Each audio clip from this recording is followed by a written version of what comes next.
Allô, allô, allô, allô, soyez abondamment bénis. Bienvenue à notre live de 12 heures de mercredi midi. Mais bon, on le fait mardi aujourd'hui parce que c'est mon anniversaire demain et je ne serai pas en train de faire les lives. Donc, je serai en train de danser et tout. Que Dieu vous bénisse pendant que vous vous connectez. Désolé du petit retard qu'on a eu. C'était indépendamment de ma volonté. Voilà. Donc, nous remercions le Seigneur pour sa grâce et nous prions qu'il puisse nous aider pendant que nous commençons ce programme cet après-midi ici chez nous. Au nom de Jésus, soyez abondamment bénis. Voilà. Donc, nous allons traiter du thème que j'ai promis par rapport à la solitude. Et vous savez, Dieu a créé l'être humain pour interagir avec les autres. Dieu n'a pas créé l'être humain pour être seul, pour naviguer tout seul. Dieu a créé l'être humain pour l'interaction, pour la communication. Il a établi la cellule familiale dès la naissance. Même si on vient au monde tout seul, mais on appartient à une famille. On est dans une famille, voilà. Et il a créé la cellule de la famille pour que, justement, les gens ne se sentent pas seuls. Lui-même, dans Genèse chapitre 2, verset 18, il a dit qu'il n'est pas bon que l'homme soit seul. Je lui ferai une aide semblable. Quand on voit la définition de aide ici, c'est un bouclier, une défense, mais très important, c'est une compagnie convenable. Donc, quand Dieu donnait Ève à Adam, c'était pour qu'elle soit une compagnie, c'était pour qu'elle soit une compagnie, pardon, pour lui, voilà.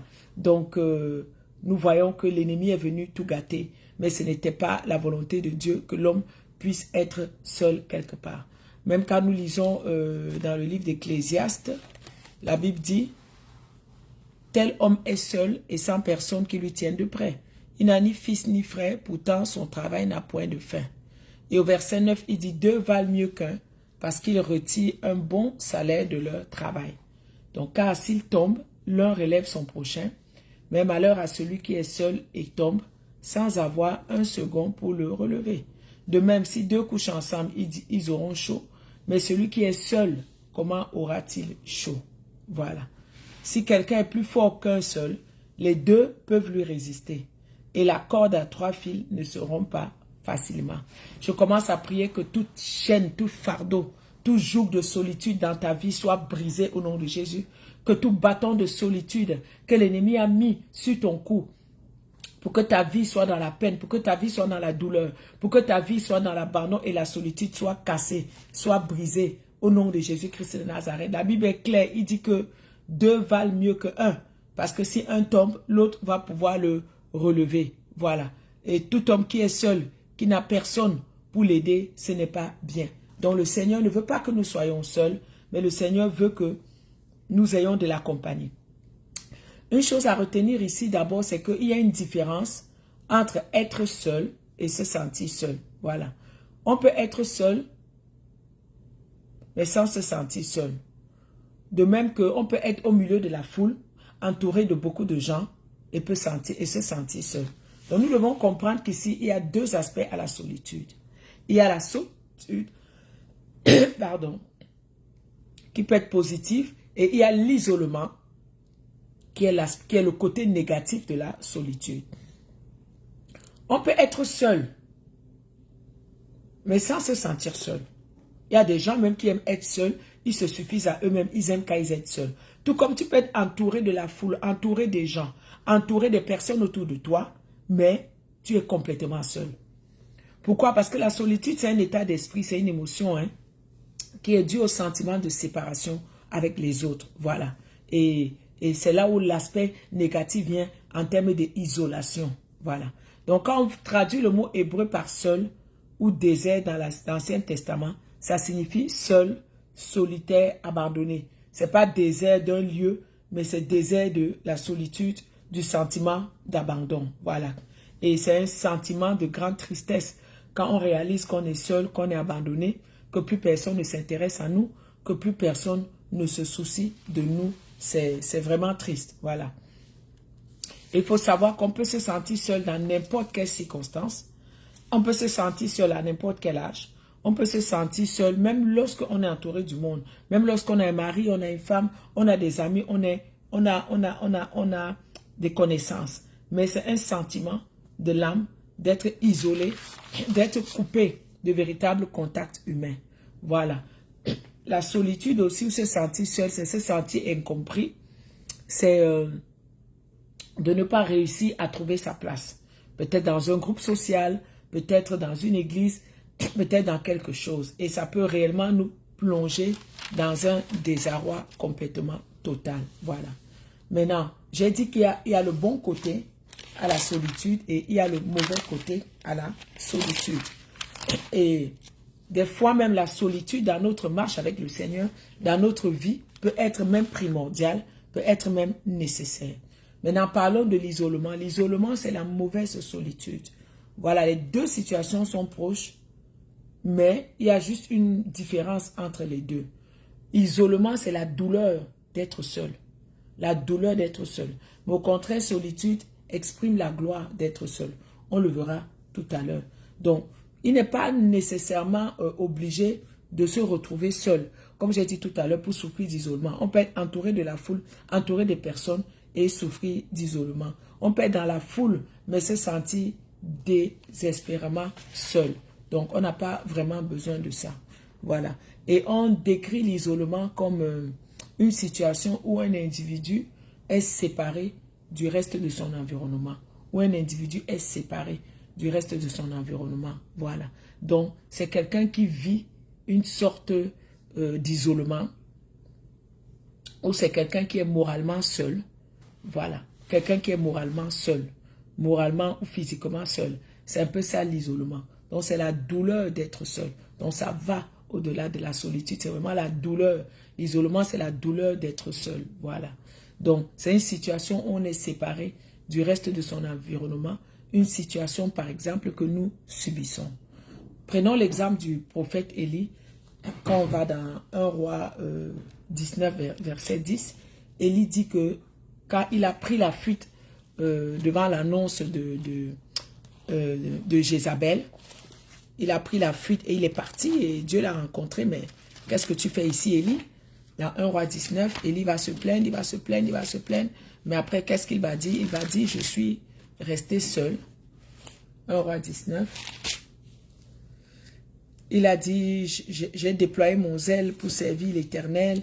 Les enfants d'Israël ont renversé tes autels, ont tué les prophètes. Moi, je suis resté seul et ils cherchent à m'ôter la vie. Moi, je suis resté seul et ils cherchent à m'ôter la vie. Voilà. Élie le dit comme ça plusieurs fois. Il est resté seul, il est resté seul, il est resté seul. Donc, nous voyons qu'il souffrait vraiment ici d'isolation. Il souffrait ici vraiment, il était non seulement physiquement, mais moralement séparé, moralement seul, en fuite, loin dans sa détresse. Voilà. Mais ça venait après une grande victoire. On prend l'exemple aussi de Moïse, qui a connu l'isolement, parce que Moïse, le problème était la lourde responsabilité de sa tâche du ministère que Dieu lui confiait, savoir comment gérer ça. Ce n'était pas évident pour lui et il a beaucoup souffert d'isolement. Lui-même a dit, je ne peux pas à moi tout seul porter tout ce peuple car il est trop pesant pour moi. Et il a demandé de l'aide et le Seigneur a dit, ok, je prendrai de l'esprit qui est sur toi et je le mettrai sur eux afin qu'ils portent avec toi la charge du peuple et que tu ne la portes pas tout seul. Donc nous voyons ici aussi que Moïse a vécu une sorte d'isolement. Quant à David, alors on ne compte pas le nombre de fois où il a crié au Seigneur. Quand on regarde les psaumes, le psaume par exemple 25 verset 16, combien de fois David a crié, psaume 25, 16, combien de fois David a crié son isolement au Seigneur, combien de fois David a pleuré, David ressentait ce vide-là, cet isolement complètement en lui. Psaume 25 verset 16, il dit, regarde-moi et aie pitié de moi, car je suis abandonné et malheureux. Car je suis abandonné et malheureux. Regarde-moi et aie pitié de moi, car je suis abandonné et malheureux. Donc, en d'autres termes, je suis seul. Donc, David, dans son isolement, David a crié à Dieu pour lui exprimer sa solitude, a crié à Dieu pour lui exprimer son désespoir. Regardez, à un moment donné de sa vie, David était complètement par terre. Son fils s'est revolté sur lui. Les hommes d'Israël l'ont poursuivi l'ont forcé de partir ville en ville, laisser sa maison derrière lui. Il a pris des fois des mauvaises décisions à cause de tout ça là et il n'avait d'autre issue rendue au psaume 25, 16 ici que de crier à Dieu pour que l'Éternel ait pitié de lui parce que sa seule espérance était en lui. Donc je te dis aujourd'hui que tu peux vaincre l'isolement. Tu peux vaincre l'âme de l'isolement. Tu peux la vaincre puissamment. À chaque fois que tu vas te tourner vers le Seigneur, à chaque fois que tu vas crier vers le Seigneur comme David, je mets un peu de lumière, il fait chaud, il fait beau ici chez nous. À chaque fois que tu vas te tourner vers le Seigneur, que tu vas crier à lui, il sera toujours là pour t'aider à vaincre l'isolement, pour t'aider à vaincre la solitude. Voilà. On a vu l'exemple d'Élie, on a vu l'exemple de Moïse, on a vu l'exemple de David. Mais ils n'étaient pas les seuls. L'apôtre Paul, plusieurs fois, il a été abandonné dans son ministère. Qu'est-ce qu'il dira dans 2 Timothée 4? Il dit, Luc seul est avec moi, tous m'ont abandonné. Donc plusieurs fois, il a vécu la solitude, il a vécu l'isolement dans son ministère, il a vécu. Et alors, quant au Seigneur Jésus, alors on n'en parle même plus. Quant au Seigneur Jésus, c'est terrible. Hein? Voilà, même à la croix, il a dit au Père, Père, pourquoi m'as-tu abandonné? Pourquoi m'as-tu abandonné? Il a senti réellement un isolement pendant qu'il était à la croix. Dans Jean 16, 32, il dira, l'heure vient où vous serez dispersés et vous me laisserez seul. Mais il dit, mais je ne suis pas seul, car le Père est avec moi. Et je te dis aujourd'hui, toi qui expérimentes la solitude, toi qui expérimentes l'isolement, peut-être tu as été abandonné par toutes les gens. Sache que tu n'es pas seul, parce que le Père est avec toi. Amen. Le Père est avec toi. Voilà. Le Père est avec toi. Donc, quand on parle de l'isolement, on parle des cas où, comme j'ai dit au titre de l'émission d'aujourd'hui, tu peux être bien entouré, mais tu es seul. Je connais beaucoup de femmes qui sont seules. Moi-même, il y a eu des périodes de ma vie où j'étais seule. Je connais beaucoup d'hommes qui sont seuls, qui expérimentent la solitude. C'est-à-dire que peut-être tu es un fiancé, vous êtes dans les projets de mariage, mais tu n'arrives pas à sentir une joie. Tu sens toujours une sorte de solitude, une sorte de vide, une sorte d'isolement. Tu peux être une femme mariée, tu as même les enfants, mais tu es seul. Tu es seul. Tu es seul. Tu sens ce vide-là. Tu te sens seul. Ça vient de quoi? C'est ça l'isolement. Et des fois, les gens ne comprennent pas. Des fois, les gens ne comprennent pas comment quelqu'un peut être entouré de gens, mais il souffre. Et plusieurs facteurs peuvent l'expliquer. Plusieurs facteurs peuvent l'expliquer. Moi, il y a des moments dans ma vie, j'étais entourée de personnes. Mais je me souviens, je disais toujours à mon mari, oh, je pleurais, je me sens seule. Je suis seule, je suis seule. Jusqu'aujourd'hui, c'est un mystère qu'il n'a jamais compris. Il dit, mais comment tu peux dire que tu es seule? Je suis là, les enfants sont là, tel est là, tel est là. Mais comment tu peux dire que tu es seule? Ouais, oui, des fois dans la vie, tu peux être bien entouré, mais tu peux être seul. Parce qu'il y a une différence, comme j'ai dit au début, entre être seul et se sentir seul. Les gens peuvent être bien entourés, mais ils se sentent seuls. Tout comme quelqu'un peut être seul, mais il se sent bien, il se sent vivre, il fait ses choses. Il y a même des gens qui disent non, non, non, non, non, moi je préfère rester seul. Et il se sent bien dans cet état-là. Mais il y a des personnes qui peuvent être entourées, mais qui sont seules.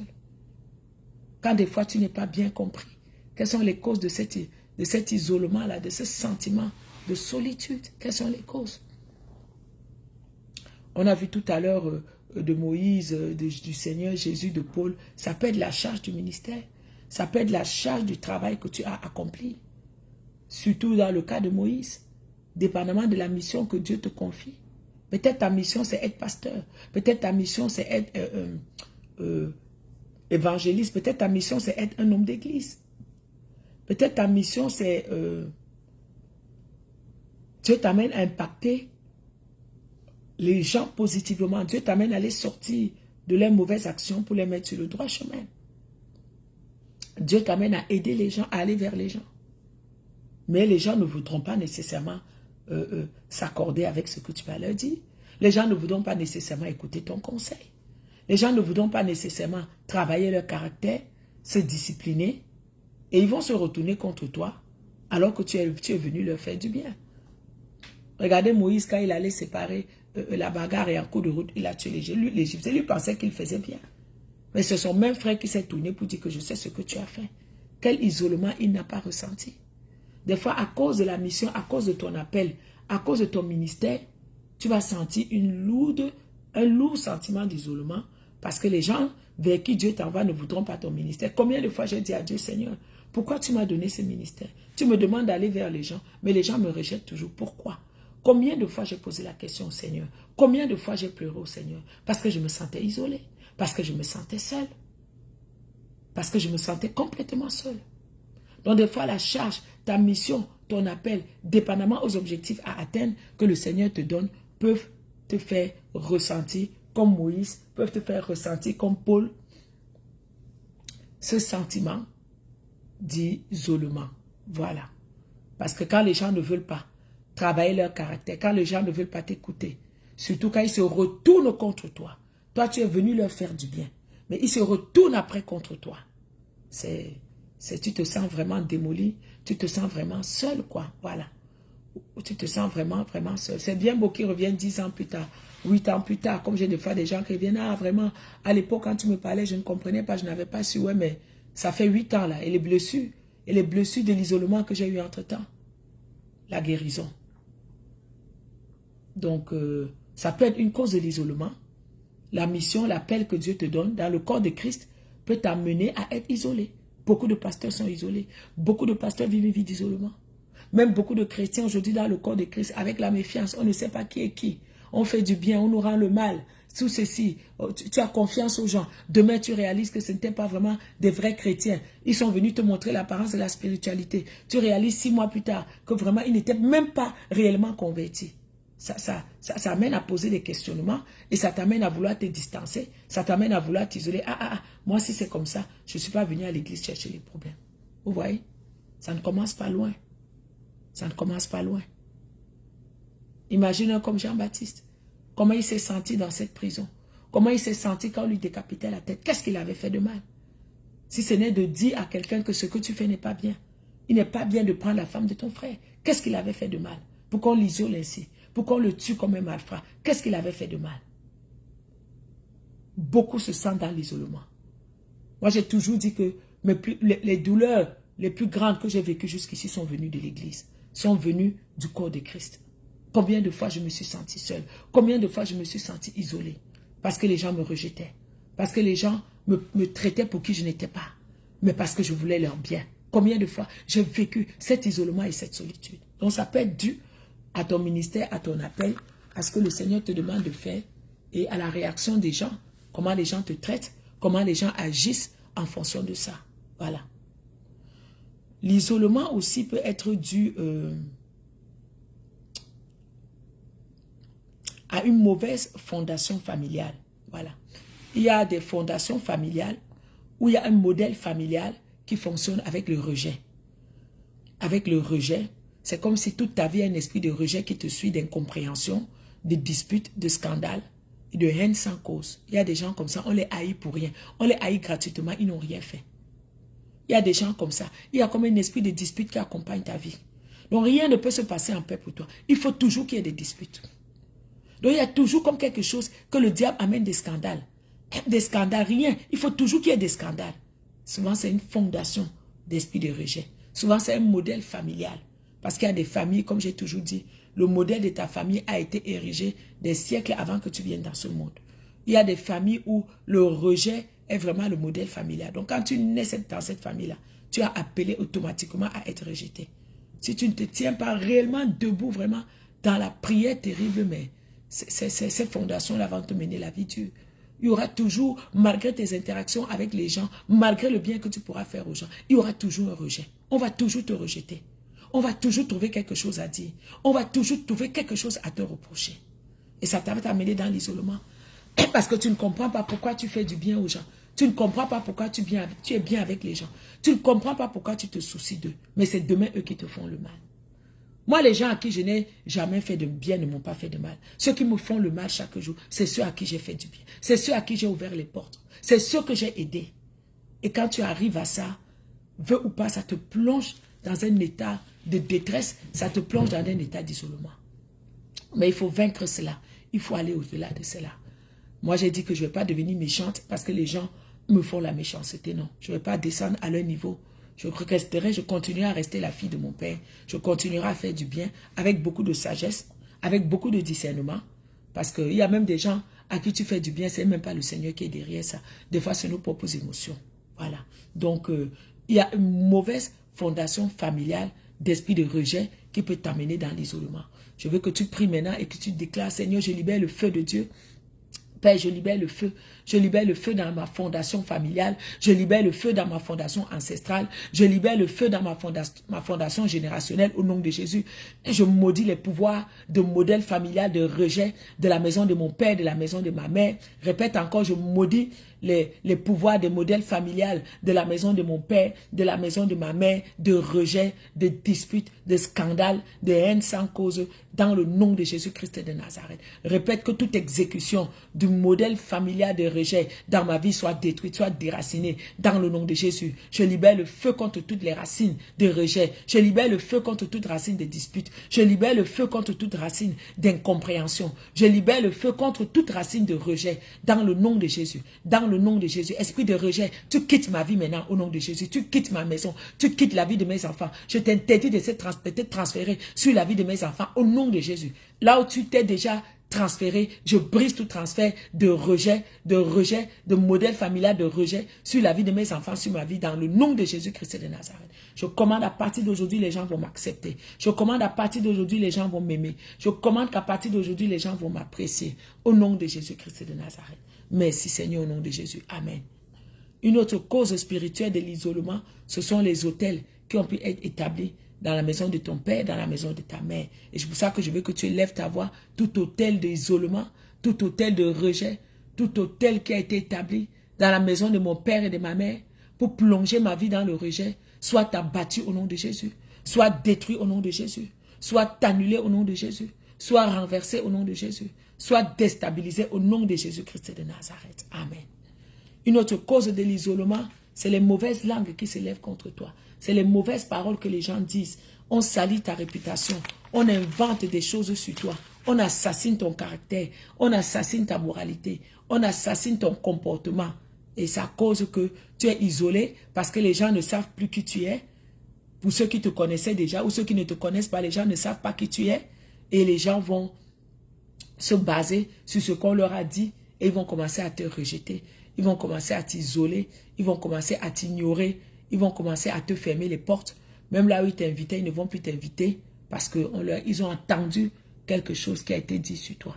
Mais la Bible nous dit que toute langue qui va se lever en justice contre nous, nous les condamnerons. C'est pourquoi je veux que tu élèves encore ta voix et que tu déclares toute langue qui s'élève contre ta vie, contre ma vie aujourd'hui, pour pousser ma vie à l'isolement. Je te condamne au nom de Jésus. Je détruis toute mauvaise parole, de critique, de calomnie, de médisance. Je détruis toute mauvaise parole d'intrigue sur ma vie, sur ma tête, sur mon nom, sur mon image, sur ma réputation, sur mon comportement, dans le nom de Jésus-Christ. Je maudis les projets de Satan. Je maudis toute langue satanique et démoniaque qui parle contre moi, contre mon image au nom de Jésus. Parce que ces langues-là, ils salissent ton caractère, ils salissent ton comportement, ils salissent ton image. Et ça va être difficile que les gens viennent à toi. Parce qu'ils ont déjà entendu quelque chose qu'on leur a dit. Ça a créé des idées préconçues. Ça a créé des préjugés en eux. Combien de fois nous-mêmes nous avons eu des préjugés sur des gens que nous ne connaissons pas spécialement, mais tu te bases sur ce qu'on a dit sur lui. Même s'il vient vers toi, tu le rejettes. Souvent même c'est ton aide de destinée. Souvent même c'est la personne que Dieu a mis dans ta vie pour t'aider. Mais parce que les gens lui ont dit les choses, parce qu'il a entendu les choses sur toi, il prend les distances, il ne veut même rien savoir. Et je prie aujourd'hui que toute aide de destinée qui a fui ta vie à cause des mauvaises langues qui se sont élevées contre toi, que cette aide de destinée retrouve le chemin qui mène vers toi, dans le nom de Jésus-Christ de Nazareth.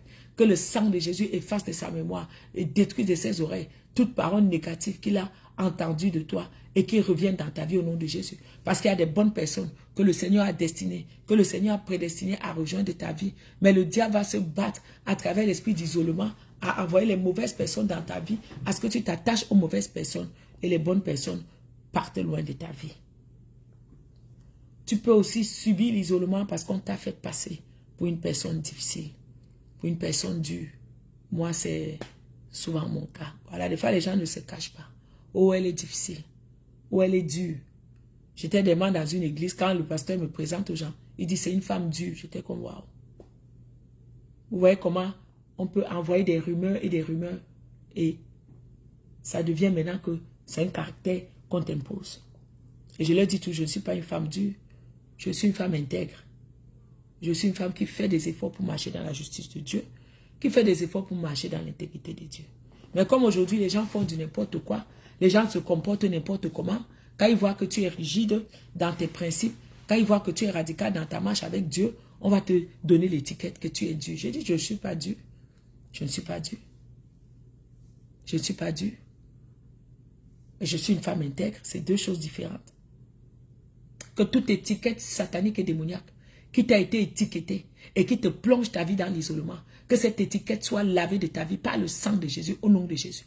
Que toutes les mauvaises paroles qui ont accompagné ces étiquettes-là soient brisées, soient détruites, soient anéanties, soient renversées, au nom de Jésus-Christ de Nazareth. Et je l'ai dit toujours, je suis la personne la plus douce que vous n'avez pas connue. Je suis la personne la plus douce. Mais les gens trouvent que je suis dure. Parce qu'ils m'imaginent dans une carapace. Oui, peut-être dans mon rôle de pasteur, je ne suis pas là pour rigoler. J'ai une responsabilité devant le Seigneur. Mais ça ne me rend pas dure. Ça ne me rend pas hargneuse, au contraire. Quand tu as passé du temps avec moi, je suis comme un gros bébé, je passe tout mon temps à rire. Donc, à rigoler. Hier soir, je me souviens, je ne sais pas de quoi il parlait avec pasteur John. J'ai tellement ri que je suis même tombée de mon lit. Il me dit, tu es où Jésus? Je suis par terre. Mais quand les gens ne te connaissent pas, quand ils se basent sur ce que les gens disent, et le but c'est de m'isoler, le but c'est de faire que les gens ne viennent pas à l'église, le but c'est de faire que les gens ne s'intéressent pas à mon ministère. Tout ça, ce sont les stratégies de Satan, afin de nous plonger dans la solitude, afin de nous plonger dans l'isolement. Un autre facteur qui peut nous amener à l'isolement, c'est le combat de l'ennemi, comme je venais d'expliquer, pour empêcher les gens de venir à toi, pour leur bien, pour leur salut, pour leur délivrance. Le diable connaît le ministère que Dieu m'a envoyé faire dans cette ville de Montréal. Il sait que s'il laisse les gens faire, beaucoup de gens viendront, beaucoup de gens s'attacheront. Mais il faut que mon nom soit sali, il faut que le nom de l'église soit sali, il faut que les gens se posent des questions, il faut que les gens pensent qu'on est des mauvaises personnes pour qu'ils ne viennent pas. Mais ce qu'ils ne réalisent pas, que ce n'est même pas contre eux-mêmes, ce n'est même pas contre moi-même. Tout ça est d'abord dirigé contre eux, pour les plonger eux-mêmes dans leur isolement, pour qu'ils ne trouvent pas leur salut, pour qu'ils ne trouvent pas leur délivrance. Donc le combat de l'ennemi pour empêcher les gens de venir à toi est une forme aussi d'isolement. Parce qu'il sait qu'il y a des âmes qui me sont prédestinées. Il y a des âmes qui sont prédestinées à la cité de la vie. Mais en amenant les gens, qu'ils entendent des mauvaises choses, des idées préconçues, qu'ils aient des préjugés dans leur cœur, c'est pour faire quoi? C'est pour faire qu'eux soient isolés. C'est pour faire qu'ils ne viennent pas. Mais nous maudissons cela au nom de Jésus-Christ de Nazareth. Amen. L'autre cause de l'isolement, c'est de te séparer de tes aides de destinée. De te séparer des personnes qui peuvent venir t'aider. Voilà. C'est de t'empêcher d'accomplir ta mission. Le diable veut t'isoler pour t'empêcher d'accomplir ta mission. Une autre raison de l'isolement, c'est parce que tes ennemis sont plus nombreux que toi. Des fois, quand les ennemis sont nombreux, on est obligé de fuir, on est obligé d'aller nous cacher. Tu t'isoles toi-même, tu quittes l'église, tu prends les distances. Et la Bible dit dans le livre de Romains que nous sommes un corps. Nous sommes le corps de Christ les uns envers les autres. Donc le but de l'ennemi derrière l'isolement, c'est que toi-même tu t'isoles. Oh, je vais quitter l'église. Oh, je vais prendre les distances. Tu fais du mal à qui? Tu te fais du mal à toi-même. Parce que nous sommes appelés à vivre en groupe. Il est bon et doux, n'est-ce pas, pour les frères de demeurer ensemble. La Bible dit que c'est là que l'Éternel envoie la bénédiction. Pourquoi le diable aujourd'hui lutte pour que les églises se divisent? Pourquoi le diable aujourd'hui lutte pour que les gens quittent les églises? Pourquoi le diable aujourd'hui lutte pour que les gens se disputent, se querellent? Parce qu'il sait que l'église est ton lieu de bénédiction. Il sait que c'est en interagissant les uns les autres, les frères et sœurs, c'est là où Dieu est content. Et c'est là où la joie de Dieu devient notre force. C'est là où le Seigneur envoie la bénédiction. Parce que Dieu n'est pas là où il y a la division. Dieu n'est pas là où il y a les bagarres. Qu'il est bon et doux pour des frères de demeurer ensemble. C'est là que l'Éternel envoie la bénédiction. Mais le diable va tout faire pour nous isoler. Il va te mettre les idées dans la tête. Oh, dans cette église, on ne t'aime pas. Oh, dans cette église, le pasteur fait des favoritismes. Oh, dans cette église aussi. Et puis toi aussi, oh oui, c'est vrai. Oh, personne ne m'aime. Oh, je suis seul, oh, je vais partir. Tu es venu à l'église pour qu'on t'aime. Ou tu es venu accomplir la mission que Dieu te demande d'accomplir. Hein? Beaucoup de gens ont quitté leur lieu de bénédiction comme ça. Parce qu'ils n'ont pas compris pourquoi ils étaient là. Ils n'ont pas compris d'abord pourquoi le Seigneur les avait amenés. Pourquoi Dieu t'a dirigé dans cette église et pourquoi pas une autre. Tu dois comprendre que Dieu avait un but derrière cela. Dieu avait un but derrière cela. Dieu avait un but. Donc ce n'est pas que tu restes seul, non. Ce n'est pas que tu t'isoles. La Bible me dit que Jésus laisse 99 brebis pour aller chercher une qui s'est isolée. C'est puissant. Pour aller chercher une qui s'est isolée, Jésus laisse les autres pour aller les chercher. Parce qu'il ne veut pas. Il ne veut qu'aucun de nous expérimente la solitude. Il ne veut qu'aucun de nous expérimente l'isolement. Mais les êtres humains aujourd'hui vont tout faire pour t'isoler. Ils vont dire des choses mal sur toi. Ils vont dire des mensonges. Ils vont salir ta réputation. Regardez même juste un couple quand il divorce. Qu'est-ce qui se passe? La femme va tout faire pour donner son point de vue, pour rallier le plus grand nombre de personnes autour d'elle. Elle va salir le nom du mari, en oubliant qu'avec cet homme-là, j'ai couché. Avec cet homme, j'ai eu des enfants. Avec cet homme, j'ai eu une intimité. Et vice-versa. Tout ça pourquoi? Pour gagner des followers, pour te créer un fan club. Tu oublies que c'est le père de tes enfants. Tu oublies peut-être que demain, Dieu peut vous forcer à vous remettre ensemble. Et toutes les paroles que tu as dites, tu vas faire quoi de ça? Tous les secrets que tu as mis dehors, qui va les rattraper? Faisons attention. Même quand on vit des moments difficiles d'isolement, même de divorce, même de séparation de corps, même de disputes, restons dignes. Restons dignes. Parce qu'on ne sait jamais ce que le Seigneur nous réserve. Donc ne t'isole pas.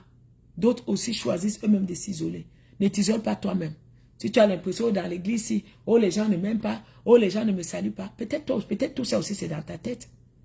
Peut-être c'est pas parce que les gens ne t'aiment pas réellement. Parce qu'il y a des personnes, eux-mêmes, ils créent leurs films dans leur tête, ils tournent leurs films, ils sont les acteurs dedans, ils sont les victimes dedans, ils sont les spectateurs dedans. Non. Tu es d'abord venu à l'église pour accomplir ta destinée. Tu es d'abord venu à l'église parce que tu as une conviction que le Seigneur t'a amené dans cette église-là. Alors, qu'est-ce qui va te faire t'isoler? Qu'est-ce qui va te faire quitter l'église? Qu'est-ce qui va te faire te séparer? Qu'est-ce qui va te faire te séparer? Jean lui dit à Pierre de ne pas m'appeler, je suis en live. Qu'est-ce qui va te séparer? Qu'est-ce qui nous séparera de l'amour de Dieu? Tu viens à l'église, tu viens là où dans ton environnement, tu viens là où tu dois venir. Si les gens t'aiment, les gens ne t'aiment pas, tu es venu pour Dieu. Si les gens t'acceptent, les gens ne t'acceptent pas, tu es là pour le Seigneur. Tu es là pour accomplir quelque chose. Concentre-toi, focus-toi pour accomplir ce que tu dois accomplir. Et laisse les gens faire leur parade. Peut-être un jour ils te rejoindront. Peut-être ils ne le feront jamais, mais ce n'est pas grave. Une autre cause d'isolement aussi, ça peut être, tu peux être malade. La maladie physique, la maladie mentale cause toute forme d'isolement. Ça peut être aussi un deuil. Une femme qui perd son mari, un mari qui perd sa femme. Il y a vraiment une période d'isolement. Il y a une période de réadaptation pour réapprendre à vivre sans cette personne-là. Ce n'est pas facile. Il y a aussi un déménagement peut te plonger dans l'isolement. Une perte d'emploi peut te plonger dans l'isolement. Une perte de relation peut te plonger aussi dans l'isolement. J'ai toujours une histoire qui est drôle. Quand j'étais en Angleterre, j'ai vu une très bonne amie, elle était sud-africaine. On était devenus des sœurs. Et je quitte l'Angleterre, je retourne en Afrique pour... on immigrait déjà au Canada pour que toute la famille, nous puissions quitter ensemble. On avait reçu nos résidences permanentes pour venir s'installer au Canada. Alors, je quitte en catastrophe et au début, j'ai les contacts avec ma meilleure amie sud-africaine. On se parle. Et à l'époque, il n'y avait pas de cellulaire, c'était les téléphones fixes de la maison. Et par la suite, je déménage, je viens au Canada. Et puis, arrivé au Canada, on se parle toujours. Demain, nous étions proches. Et à un moment donné, on se perd de vue. Les numéros de téléphone changent. On n'arrive plus à se reconnecter. Il n'y a pas WhatsApp à l'époque, il n'y a pas Internet, il n'y a rien. Il n'y a que le téléphone de maison. Donc, on s'est perdu de vue, mais pendant longtemps, pendant des années, je les cherchais. Dès que je voyais quelqu'un qui venait d'Afrique du Sud, je posais la question. Est-ce que vous connaissez Félicité? Je connaissais juste le nom de son mari, Dinkan. J'ai dit, il est à la télévision, il est caméraman, il est journaliste. Est-ce que chaque personne qui venait, je posais des questions? Les années sont passées. Les années sont passées. Je vous dis, presque 15 ans sont passés. Une journée ne passait pas sans que je pense à ma soeur. Et puis maintenant, Dieu m'envoie en mission en Afrique du Sud. C'est mon premier voyage en Afrique du Sud. Je dis, oh Seigneur, j'avais une bonne amie qui était sud-africaine. Je ne savais jamais que j'allais en Afrique du Sud. Me voici en train d'aller en Afrique du Sud. Oh Père, je m'en vais en Afrique du Sud. Je n'ai personne pour me tenir la main. Je n'aurai personne qui va me balader. Oui, le bishop qui m'invite, c'est un homme. Seigneur, oh Papa, aide-moi. Est-ce que tu peux me retrouver ma meilleure amie pour moi? Est-ce que tu peux la retrouver pour moi? Écoute bien cette histoire. Ceux qui étaient à l'église à l'époque se souviennent. Quelques jours plus tard, je reçois un message, je pense par Facebook. On est rendu à 1000, on est rendu en 2000, combien? On est rendu en 2000, 2008, 2009 à peu près. Il y avait déjà Facebook et tout. Je reçois un message ou par le email de l'église, je ne me souviens plus. Are you my best friend, Myriel? Are you a pastor now? I've been looking for you for many years. If it's you, answer me. Elle dit, est-ce que c'est toi mon ami? Est-ce que c'est toi Mireille? Ça fait des années que je te cherche. Si c'est toi, réponds-moi. Parce qu'elle me connaissait sous le nom de jeune fille. Mais sur Facebook, je suis sous le nom de mon mari. Je réponds, je dis, Felicity. Elle dit, yes, is that you? J'ai dit, yes. On a commencé à crier. Elle m'a appelé, elle dit, give me your phone. J'ai dit, mais what is that? Comment tu m'as retrouvé? Elle me dit aussi que depuis qu'on s'est séparés, elle n'a jamais accepté cet isolement. Elle n'a jamais accepté ce vide. Elle me dit, une journée n'est pas passée sans que je ne t'ai cherché. Tous les Camerounais que je voyais, est-ce que vous connaissez Myriel? Est-ce que vous connaissez? Dans la même histoire. Elle me dit, jusqu'à ce que dernièrement, j'ai senti ce fardeau en moi. Je me suis dit que non, je vais te chercher. Je vais te chercher. C'est comme ça qu'elle a commencé à taper Mireille sur Facebook. C'est comme ça qu'elle a retrouvé. Mais elle voyait quelqu'un qui prêchait. Elle ne m'avait pas laissé pasteur. J'avais grossi et tout. Elle ne me reconnaissait plus. J'ai dit, tu sais que je suis en train de venir en Afrique du Sud la semaine prochaine. Elle me dit, c'est pas vrai. J'ai dit, si. J'avais demandé à Dieu de te retrouver. J'avais demandé au Seigneur de te retrouver. Donc, elle et moi, on était émerveillés comment le timing était. Et une semaine après, je prenais mon avion et c'est elle qui m'attendait à l'aéroport en Afrique du Sud. Vous voyez que le Seigneur ne veut pas qu'on soit seul. Le Seigneur ne veut pas qu'on soit isolé. Souvent, tu n'as pas besoin d'avoir beaucoup d'amis, mais la Bible dit qu'un ami est même plus qu'un frère. Des fois, une seule personne est assez. Moi, c'est des leçons que j'ai appris de Dieu. C'est pourquoi moi, je ne néglige aucune relation. Je ne néglige aucune personne que Dieu me donne. Chaque relation, chaque personne qui vient, j'étudie et je vois. J'étudie et je vois. Le Seigneur ne veut pas. Il laisse 99 brebis pour aller chercher une seule qui s'est isolée. Donc, des fois, une perte de relation, un déménagement, comme c'était mon cas, une perte d'emploi peut te plonger dans l'isolement. J'avais d'autres amis là, comme j'ai dit tout à l'heure, mais j'étais seule. Parce que c'était elle, ma bonne amie. Je l'aimais beaucoup. On s'entendait. En tout cas, on était vraiment comme des sœurs jusqu'aujourd'hui. On était comme des sœurs. Voilà. Tu peux être aussi victime d'isolement quand tu te sens déconnecté des autres ou aussi à cause d'un manque d'adaptation. Aussi, ça dépend de ce qui se passe aussi dans ta tête, de ce que le diable met dans ta tête. Il y a des gens que le diable leur remplit de poison, ou les gens ne t'aiment pas. Peut-être si c'est à l'église, ou le pasteur aime telle personne plus que toi, ou le pasteur aime tel frère plus que toi, ou tel... Non, il faut enlever toutes ces pensées de ta tête. Des fois même, il n'y a aucun problème, mais ça se passe dans ta tête. C'est dans ta tête que ça se passe. Il y a des choses que tu as acceptées, il y a des choses que tu as mal interprétées, il y a des mauvaises interprétations que tu as données à des choses, à des situations, et puis... ça a engendré l'ennemi maintenant qui est venu jouer dans tes pensées, qui a mis beaucoup de choses dans tes pensées. Mais il faut toujours discerner tes pensées. Il faut toujours examiner tes pensées pour voir qu'est-ce qu'il y a dans tes pensées. C'est important. Il faut savoir à un moment donné dire au diable, arrière de moi Satan. Ce frère ne me déteste pas. Moi, je ne le déteste pas. Il est mon frère. Moi, je choisis de l'aimer. Moi, j'ai eu à parler comme ça. J'ai dit, Satan, laisse-moi. Tout ce que tu me mets dans la tête là, c'est mon frère. C'est ma soeur et je refuse. C'est mon enfant d'église. Même s'ils peuvent dire n'importe quoi sur moi. Dieu m'a établi comme un berger pour veiller sur eux. Je vais continuer de les aimer. Je refuse tous tes empoisonnements toxiques. Des fois, rien que faire ce petit travail, tu verras que dans ton cœur, il y a ce sentiment d'isolement va quitter ton cœur. Parce que le diable aime appuyer. Il aime faire que les petites choses qui n'ont rien à voir se coïncident pour pouvoir t'isoler davantage. Il va faire que 2, 3 trucs se coïncident pour pouvoir t'isoler davantage. Mais il faut refuser cela au nom de Jésus. Il faut dire, je ne quitte pas mon église. Tu veux que je quitte pour aller où? Peu importe l'église où je vais aller, je vais toujours trouver des personnes. Je vais toujours trouver des êtres humains là-bas. Il y en a toujours qui ne me diront pas bonjour. Il y en a toujours qui ne me regarderont pas. Donc, ne me dis pas que je vais quitter ici pour aller trouver mieux là-bas. Je peux même encore aller trouver pire. Et il y a les gens qui ont trouvé pire. Il y a les gens qui ont quitté notre église, ils pensaient qu'on était pire, ils sont partis, ils sont venus dire non. Vous êtes vraiment bien. Mais comme des fois, on n'expérimente pas plusieurs choses à la fois, c'est difficile d'apprécier, n'est-ce pas? Voilà. Donc, des fois, quand tu sens des idées noires qui envahissent ton cœur, envers ton frère, envers ta soeur, au lieu juste d'accepter, il faut souvent combattre d'abord. Tiens, Satan, je te chasse de mon cœur. Voilà.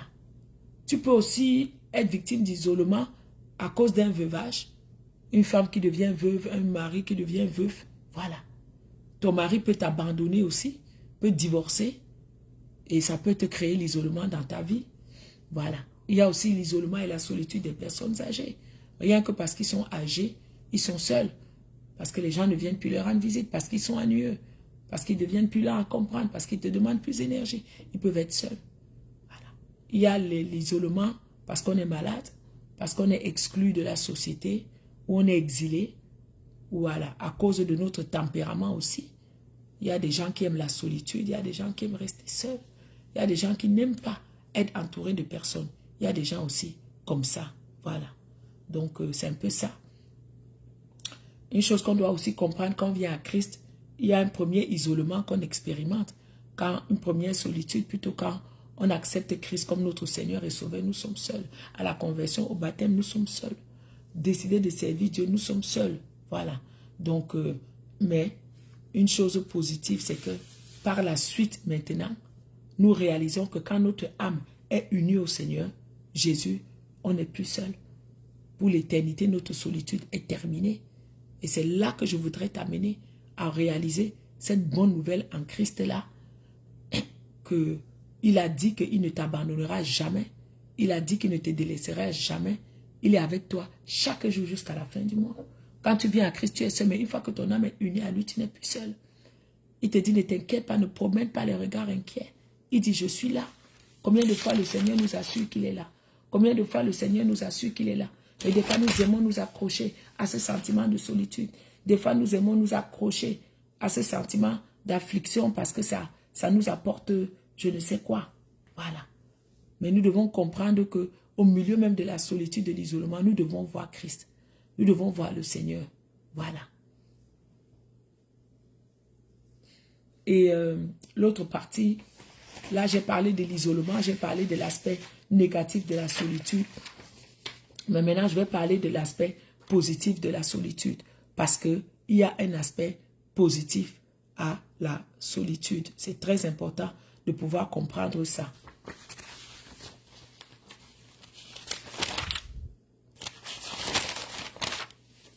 Il y a la bonne solitude. C'est celle où volontairement, tu choisis de te mettre à l'écart. Où volontairement, tu t'isoles pour être seul. Ça, c'est la bonne solitude. Pour un temps donné, tu t'isoles pour être seul. Pour chercher Dieu dans la prière, pour chercher Dieu dans le jeûne, tu te mets à l'écart de ton mari, des membres de ta famille, des amis, des collègues. Ça, c'est une solitude qui est voulue. C'est une solitude même qui doit souvent être provoquée. Et ce n'est pas une solitude douloureuse comme l'autre isolement. Des fois même, tu avertis les autres dans la joie. Pendant tel jour, je prie. Tu dis à ton mari, oh, ne me touche pas, ou à ta femme, ne me touche pas. Oh, les enfants, ne faites pas beaucoup de bruit. C'est ce qu'un Corinthiens 7, verset 5 dit. Il dit, ne vous privez loin de l'autre si ce n'est d'un accord pour un temps, afin de vaquer à la prière, puis retourner ensemble, de peur que l'ennemi, le diable, ne vous tente par votre incontinence. Donc, il dit que c'est un commun accord et c'est pour un temps. Donc, des fois, pour un temps, tu peux choisir cette solitude voulue. Pour un temps, ton mari peut choisir cette solitude voulue. Ce n'est pas la douleur comme l'isolement, c'est quelque chose de voulu. C'est une manière, c'est quelque chose de voulu. C'est une manière de se mettre à l'écart dans la prière. C'est une manière de se mettre à l'écart dans le jeûne. C'est une manière de se mettre à l'écart pour chercher la face de Dieu. Ça, c'est la solitude. C'est la bonne solitude. Ce n'est pas l'isolement qu'on a parlé tout à l'heure. Et c'est très nécessaire de le faire. Plusieurs fois, on nous dit que Jésus prenait du temps seul. Jésus allait dans les déserts. Jésus prenait le temps seul. Il se retirait souvent de la foule pour aller prier. Ça, ce n'est plus l'isolement qu'il a senti à la croix. Ce n'est plus l'isolement. Père, Père, pourquoi m'as-tu abandonné? Ce n'était pas cet isolement. Ne pouvez-vous pas veiller une seule heure avec moi? Ce n'était plus bientôt, vous me laisserez seul. Ce n'était plus la même chose. Ça, c'était des moments de solitude lui-même qui provoque pour aller dans la présence de Dieu. Ça, c'est la bonne solitude où nous-mêmes, de temps en temps, nous devons nous retrouver seuls pour prier, pour se mettre à l'écart, pour chercher Dieu, pour rester dans le silence afin d'écouter de lui. Parce que nous vivons une génération où il y a beaucoup de bruit. Et souvent, au milieu de nos bruits, nous n'entendons pas le Seigneur parler. Des fois, Dieu nous parle, mais il y a tellement de bruit autour de nous. Donc souvent, quand on prend des moments où on s'isole, loin de notre maison, où on va louer un centre de retraite, où on va quelque part, on s'enferme. C'est souvent des moments où on ferme les yeux, les oreilles à tous les bruits externes. Et on dit maintenant, Seigneur, me voici face à face. C'est ce que Anne a fait quand elle est entrée dans le temple. Quand elle est entrée dans le temple prier. Elle voulait fermer ses oreilles à tout ce qu'elle entendait, tout ce que Pénina lui l'empoisonnait, tout le temps, les paroles de découragement, tout ce que Pénina, où Dieu t'a abandonné, espèce de stérile, il t'a rendu stérile, elle n'en pouvait plus. Elle a dit non, que j'aille dans le temple m'isoler. Ça, c'est une bonne solitude. Et ça, le Seigneur nous appelle à souvent faire cela. Et ce n'est pas la douleur. Nous n'allons pas sortir de cela dans la détresse et dans le désespoir, comme dans l'isolement. Mais nous allons au contraire, nous allons sortir là-bas, que nous avons grandi. Nous allons sortir de là, que Dieu a fait des grandes choses pour nous. Voilà. Donc, c'est un peu ça. Rechercher la solitude est souvent indispensable. La Bible dit que dès que le jour parut, Jésus alla dans un lieu désert. Luc 4, 42. Et Jésus, sachant qu'ils allaient venir l'enlever pour le faire roi, se retira de nouveau sur la montagne, lui seul. Donc, c'était des moments provoqués, c'était des moments vécus par le Seigneur. Voilà. Par le Seigneur. Donc, il y a des moments comme ça où Dieu te veut seul. Rappelez-vous de Daniel. Daniel, il était entouré de personnes. Mais il dit que moi, Daniel, je vis seul la vision. Pourtant, il y avait les gens autour de lui. Comme j'ai dit tout à l'heure, tu peux être entouré de gens, mais tu es seul. Tu peux être entouré de gens, mais c'est toi seul qui vois cette chose-là. Et le diable, si tu ne gères pas bien cette notion de solitude et d'isolement, le diable va beaucoup jouer avec ça pour te casser, pour te briser, pour t'amener des douleurs, surtout les femmes, pour détruire ton estime de soi, pour te montrer que tu ne vaux rien. Et souvent, une des causes de l'isolement, bon, là, je parlais déjà de la bonne solitude, mais une des causes aussi de l'isolement, parmi les causes que j'ai données, c'est la manière que nos conjoints nous traitent, c'est la manière que nos époux nous traitent, c'est la manière que nos épouses nous traitent. Et ça nous plonge dans l'isolement, ça nous plonge dans le désarroi. On ne s'est pas marié pour se battre chaque jour. On ne s'est pas marié pour lutter chaque jour. Les mariages maintenant sont devenus comme les rings de boxe. Il manque seulement que tu aies le gros caleçon de boxeur, que tu aies les tennis chaque jour, que tu aies les gants de boxe. Pourquoi? Ce n'est pas ça que Dieu a créé. Ce n'est pas la vision que Dieu avait en disant qu'il n'est pas bon que l'homme soit seul. Vous voyez, non? Souvent, l'attitude des maris avec leurs épouses vont plonger les femmes dans l'isolement. Il a beau leur donner toutes les richesses du monde, mais elles sont seules. Parce que ce qu'elles recherchent, c'est l'amour du mari. C'est la considération du mari. C'est le respect du mari, mais le mari n'est pas là. Il va peut-être donner l'argent, mais il va l'humilier tout le temps. Une femme que tu humilies tout le temps, elle va se sentir seule. Tu veux qu'elle aille où? Tu veux qu'elle aille avec qui? Tu veux qu'elle aille où? Tu veux qu'elle aille avec qui? Une femme aussi qui traite mal son mari va se sentir seule. Je ne dis pas que c'est à cause de ça que les hommes prennent des maîtresses dehors, mais souvent c'est la cause, souvent c'est une des causes. C'est que le monsieur rentre à la maison, mais la femme n'est même pas là. Elle est au téléphone, elle est restée au téléphone toute la journée. Même quand le mari rentre le soir, elle sert la nourriture, toujours au téléphone. Ils vont dans la chambre se coucher, toujours au téléphone. À quel moment vous allez parler? Et ça fait que les hommes se sentent seuls. J'avais une bonne amie pasteur comme ça. Son mari n'était pas converti. Quand elle s'est convertie, sa conversion était vraiment radicale, très forte. Elle a embrasé Christ à un degré terrible. Donc tout pour elle, c'était l'église. Elle abandonnait son mari, elle allait à l'église.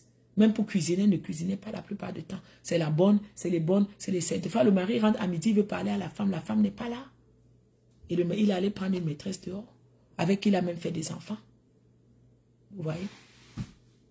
Donc, travaillons dans nos foyers afin que nos conjoints ne se trouvent pas dans des états d'isolement, ne se trouvent pas dans des états de solitude. La famille est sacrée. Quand tu sais que ton mari ou ta femme rentre le soir, toi tu es resté à la maison, arrête le téléphone à un moment donné. Passez du temps en famille. Asseyez-vous autour de la table avec vos enfants, discutez avec eux. Qu'est-ce qui s'est passé dans la journée? Qu'est-ce qui se passe dans leur vie? Mais des fois, on est tellement au téléphone, nos enfants sont en danger. Dieu même nous parle, mais on n'est même pas capable de cerner, tellement parce qu'il y a du bruit autour de nous. Il est vraiment temps que Dieu nous accorde la grâce d'éliminer ces bruits-là. C'est très important. Il faut déposer le téléphone. Quand c'est le temps de la famille, c'est le temps de la famille. Voilà.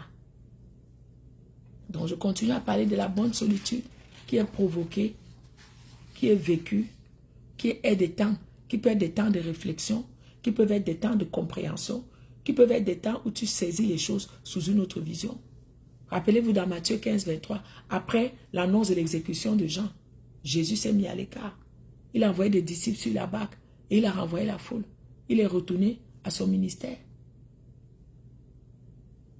Et quand il lui renvoyait, il est monté sur la montagne pour prier à l'écart. Et la Bible dit que comme le soir était venu, il était là, seul. Donc ne nous trompons pas en rejetant la solitude. L'isolement tue en nous enfermant, en nous isolant, en nous coupant de la réalité. La solitude, elle édifie. La solitude, elle permet de nous reconnecter à Dieu. Elle permet d'aller chercher les choses cachées. Elle permet d'aller chercher, sonder la pensée de Dieu. Et elle permet de nous montrer le chemin à prendre. Donc Dieu ne nous abandonne pas.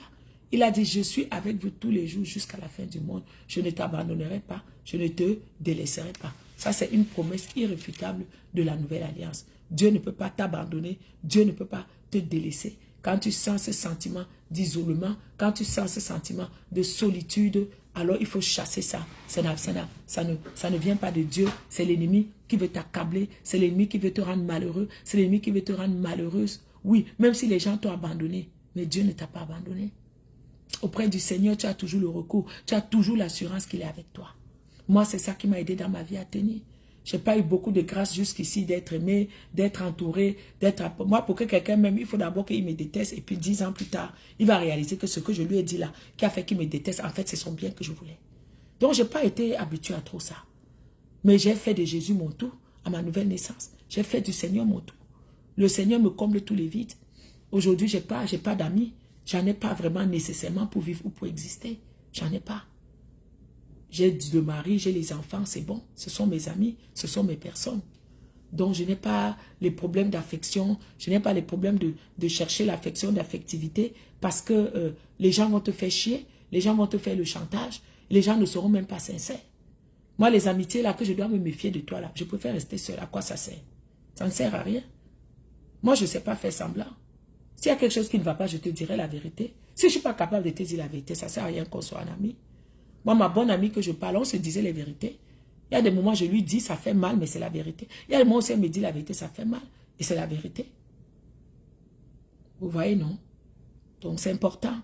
Les histoires d'isolement, là, il faut régler ça, il faut traiter ça. Pourquoi tu es isolé? Pourquoi tu es isolé? Parce qu'on t'a dit la vérité. Parce que ton pasteur t'a dit la vérité. Parce que ton leader t'a dit la vérité. Et tu étais trop orgueilleux pour accepter la vérité. Je vais quitter l'église, je vais quitter tel département, je vais quitter tel ministère. Non, ce n'est pas l'isolement, c'est de l'orgueil. Il faut aller travailler ça, il faut aller traiter ça. Il faut aller traiter ça. La seule bonne solitude, c'est celle que tu décrètes pour avoir un temps dans la prière, pour avoir un temps dans le jeûne, pour avoir un temps avec le Seigneur. Le reste là, c'est l'isolement. Il faut sortir de cela. Il faut sortir de cet esprit d'abattement. Quand tu es uni au Seigneur Jésus, tu n'es plus seul. Pour l'éternité, la solitude est finie. Et je prie que ta solitude soit terminée ce matin. Au nom de Jésus-Christ de Nazareth. Je prie que tout joug d'isolement sur ta vie soit brisé au nom de Jésus. Je prie que toute manipulation dans ton environnement, dans tes circonstances, que l'ennemi opère dans les cœurs des gens, pour t'isoler dans tes pensées, dans ton cœur aussi, soit brisée au nom de Jésus-Christ de Nazareth. Le Seigneur dit, je ne vous abandonnerai jamais, je ne vous délaisserai jamais. Il faut comprendre cela. Mais il faut de temps en temps t'isoler. Chercher la bonne solitude pour cultiver ta vie chrétienne, pour lire ta Bible, prendre un temps de requête de prière, pour te mettre en retrait avec le Seigneur. C'est le bon aspect de la solitude. Et tout ministère, pour tous ceux qui m'écoutent, qui sont serviteurs de Dieu, tout ministère comporte cet aspect-là de solitude que nous-mêmes, nous devons créer. Que nous-mêmes, nous devons créer. C'est très important. Laisse-moi te dire aujourd'hui qu'il est difficile de voir Christ au milieu de la foule. Il est difficile. Notre âme a besoin des moments de ressourcement. Notre âme a besoin des moments de solitude avec le Seigneur. C'est ça, le secret dans sa présence. C'est ça qui dit, entre dans ta chambre, ferme la porte et parle à Dieu dans le lieu secret. Dieu t'écoutera. La bonne solitude, c'est le lieu secret que tu vas créer. Que tu vas créer pour lire la parole, pour t'adonner, pour lire la Bible, pour parler au Seigneur. C'est très important. C'est très, très important. Consacrons ces moments-là. Comme David disait au Seigneur, Seigneur, au psaume 142, verset 8, fais-moi connaître la voie par laquelle je dois marcher. C'est des bons moments de solitude que nous devons créer. Ce n'est plus l'isolement où nous sommes dans la douleur, dans la détresse. Mais c'est le moment où nous cherchons la face de Dieu, nous cherchons sa volonté pour un projet donné, pour nos enfants, pour une direction donnée. Voilà. Donc, comme j'ai dit tout à l'heure, il y a deux sortes de solitude. Il y a la bonne solitude que je viens de parler, qu'on crée nous-mêmes. Et il y a la mauvaise solitude que j'ai appelée l'isolement. Ça, c'est la douleur. Ça, c'est la douleur. Ça, c'est plus la douleur qui nous cause. Mais la bonne solitude, c'est ce que nous provoquons où nous allons chercher la face de Dieu. C'est la solitude positive. Voilà. La mauvaise solitude, c'est celle qui va t'amener à fuir les autres par amertume, par concurrence, par déception. Il y en a qui vont fuir les autres, pas parce qu'on lui a fait quelque chose, mais parce qu'il est complexé. Ou l'autre a une grande maison. Si je reste son ami, un jour aussi, il voudra venir chez moi et il verra que j'ai une petite maison. Mais il t'aime tel que tu es. Qui t'a dit qu'il t'aime en fonction? Il a déjà une grosse maison. Donc même si tu as une petite maison, en quoi ça va le déranger? Des fois, nous-mêmes, nous permettons au diable de nous mettre des idées, des complexes dans la tête. Et des bonnes personnes, des bons amis qui t'aiment. Toi-même, tu vas choisir de t'isoler parce que tu as écouté ce que le diable t'a raconté. Si c'est une vraie amitié, est-ce que vous avez le rapport avec le matériel? Moi, je me souviens quand j'étais plus jeune, j'étais bien intime. Mes parents ont toujours été bien là. Mais j'avais une amie, je me souviens toujours de son nom, elle s'appelle Mirabelle. Moi, j'habitais à Bonapriso, ceux qui connaissent Douala. Elle habitait au fin fond de quartier Nilon, donc au fin fond de sous-quartier. Mais j'aimais cette fille, elle était mon amie, elle m'aimait. À l'école, on s'asseyait toujours à deux sur le banc. J'aimais Mirabelle. Des midis, elle venait chez moi, on mangeait et tout. Mais il y a des midis aussi, j'allais chez elle, on s'asseyait par terre, à même le sol. Il n'y avait pas le steak qu'il y avait chez moi. Il n'y avait pas du jus. Il y avait le plantain pilé avec l'huile de palme et les haricots. Mais je prenais plaisir à manger ce plantain pilé-là. C'est des repas que je ne mangeais pas chez nous. Mais je prenais plaisir à manger ça parce qu'elle était mon amie. Pendant qu'on mange, on rit, on joue, on se roule par terre. Personne ne pouvait imaginer que je pouvais quitter mon château pour venir me rouler par terre. Des fois, nous-mêmes, nous mettons des idées dans la tête. Des fois, tu t'isoles toi-même. Parce que non, que les autres vont voir ceci. Oh, j'ai pas la même chaussure. Oh, ma voiture est vieille. Et je vais... Tu vas même aller louer une voiture. Tu vas même aller voler même une voiture. Parce qu'il faut aussi que tu apparaisses. Non, laisse les gens t'aimer tel que tu es. Si quelqu'un n'est pas capable de t'aimer tel que tu es là, il ne t'aime pas. Moi, c'est apprendre ou à laisser. Je ne vais pas changer pour quelqu'un. Je m'en fous de ce que les gens peuvent penser de moi. Dieu m'avait dit, hein, ne change pas pour t'accommoder aux gens. Oh, tu as vu un apôtre comme moi. Quand les gens t'apôtrent, tu vois comment ils viennent. Quelqu'un ne rit même pas. Quelqu'un ne danse même pas. Quelqu'un même les rit avant le temps parce qu'il faut qu'il soit comme ça. Je suis pasteur. Je suis apôtre. Regardez mon visage. Il n'y a aucune ride. Hein. Aucune. Je n'ai pas besoin de faire ça pour montrer que je suis apôtre. L'onction est déjà à moi. Ce n'est pas ça qui amène l'onction. Quand je vois les gens faire ça, ça me rigole. Moi, ça me fait... Quand j'arrive quelque part, vous me connaissez, je commence à danser. Je commence à faire mes choses. Je commence à célébrer Dieu. Danser ne va pas m'enlever mon onction. Ce n'est pas parce que je danse que ça va m'enlever mon onction. Ce n'est pas parce que je danse que ça va enlever mon titre de pasteur. Écoutez, un peu, à un moment donné, il faut arrêter. Les gens maintenant sont un genre... Tu vois une femme, tu lui donnes même 50 ans. Tu lui donnes même 100, même 75 ans. Parce qu'il faut qu'il marche comme ça.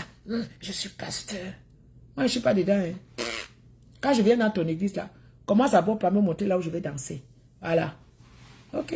S'il ne doute pas que je suis, doute que je suis pasteur, pas mon apparence, parce que je danse, c'est son problème. Quand l'onction va commencer à se manifester là, lui-même va venir que je prie pour lui. On vit dans une société, dans une vie des apparences, et moi, c'est ça que je vais briser. Je suis tel que je suis. Dieu m'a créé avec ma personnalité. J'aime rire, j'aime être dans la joie. Je vais continuer dans la joie. Je n'ai pas besoin de venir m'asseoir, faire grande, machin. Non, non, non, je n'ai pas besoin. Je me souviens un jour, j'ai prêché dans une église.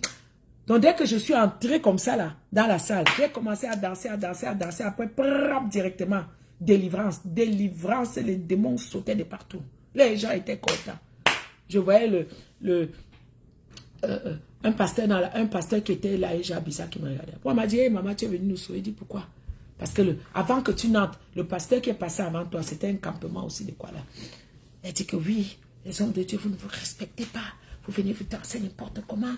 Vous venez, il faut être digne, il faut être ceci, machin. Il me dit, toi, tu as débarqué là-bas déjà avec ta simplicité, avec ton accoutrement, ton habit branché que tu avais porté là.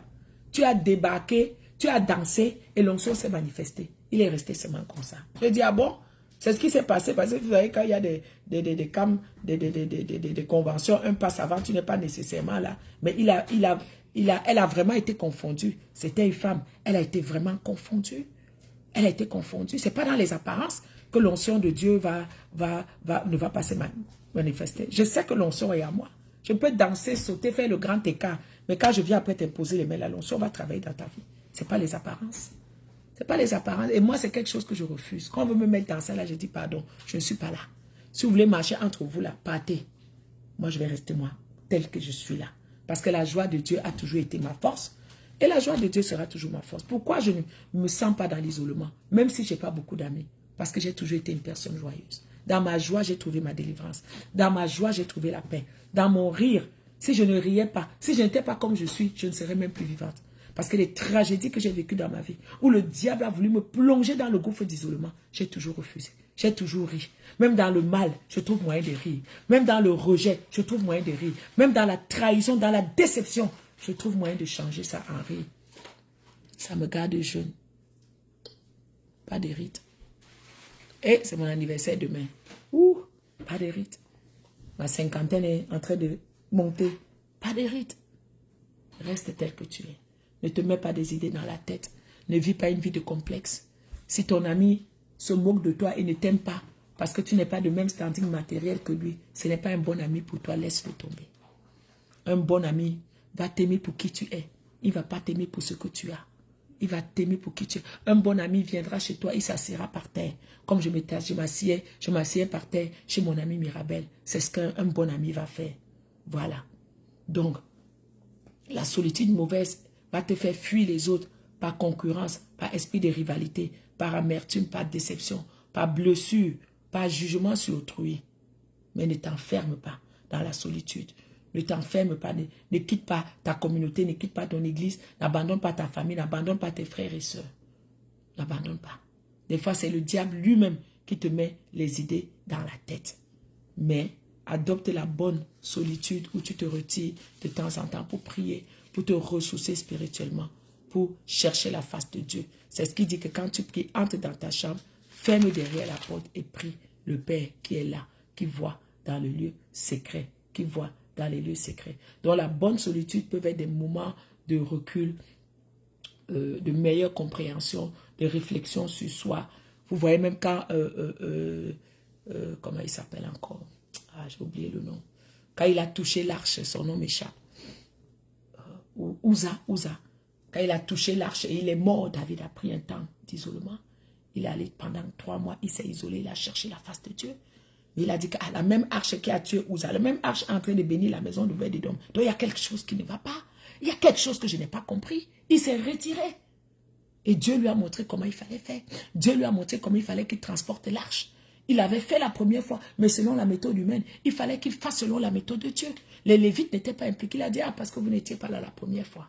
Mais ça lui a pris un temps de recul. Ça lui a pris un temps de réflexion. C'est une bonne solitude. C'est une bonne solitude. C'est des périodes où tu apprends, où tu vois Dieu d'une autre manière, où dans sa présence, tu retrouves le réconfort, tu le laisses te consoler, tu le laisses essuyer tes larmes. Tu vas vivre dans l'amertume de l'âme jusqu'à quand? Tu as encore combien d'années à vivre pour que toutes les années de ta vie, c'est seulement dans l'amertume, c'est seulement de ressasser ce qu'on t'a fait. Laisse ce qu'on t'a fait à Dieu. Dieu a dit à moi la vengeance, à moi la rétribution. Moi, je ne perds plus le temps sur ce que les gens m'ont fait de mal. Je les laisse à Dieu. Moi, je continue mon chemin. Je m'assure que si Dieu vient dans cette histoire, il faut qu'il me trouve juste. Il faut qu'il trouve que je n'ai pas péché. Il faut qu'il trouve que mon cœur a été pur. C'est tout. Et je laisse à Dieu les conséquences. Je laisse à Dieu les conséquences. Voilà. Allez, clique des likes, mets des commentaires, partage ce direct à quelqu'un qui s'est isolé, à quelqu'un qui s'est retiré, à quelqu'un qui vit dans la solitude. Dis-lui que tu l'aimes, dis-lui que les gens l'aiment, que tout ce que l'ennemi a mis dans sa tête, ce n'était pas ça. Et je prie ce matin que tout bâton de solitude sur ta vie soit brisé au nom de Jésus.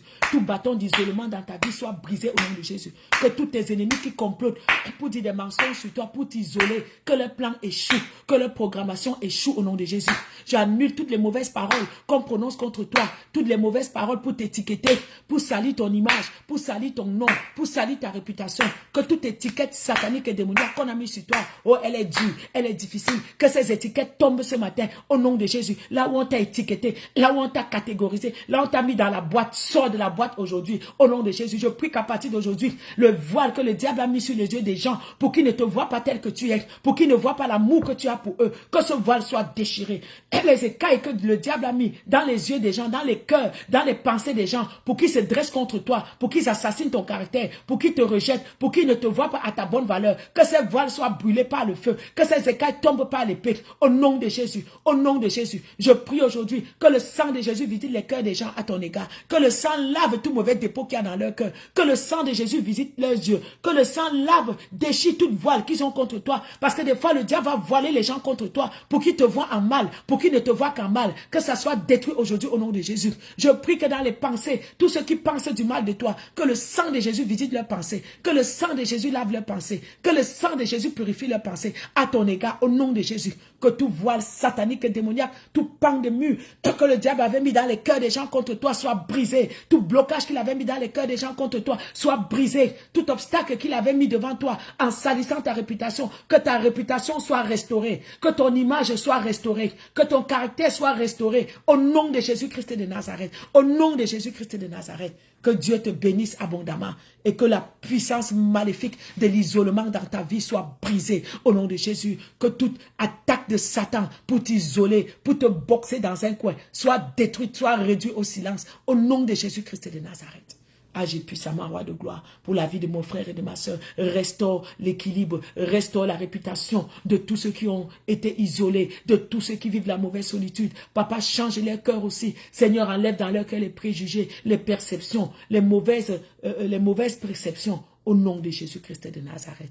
Amen, amen, amen. Que Dieu te bénisse abondamment. J'espère que tu me souhaiteras un joyeux anniversaire. Demain, je continue à ma 52e année. Et je rends grâce à Dieu pour tout ce qu'il fait. Bon, si tu veux me bénir, j'ai PayPal, je prends les chèques, tu peux me faire un virement Interact, Western Union et tout ça là. La totale. Allez, que Dieu vous bénisse par sa grâce et par la vie qu'il va nous donner. On reprend mercredi prochain à 12 h pour une autre émission, un autre baume sur nos cœurs. Allez, je vous aime, que Dieu vous bénisse. Bon après-midi. Bye bye. Bonne soirée pour vous qui êtes en Europe et en Afrique. Bye bye.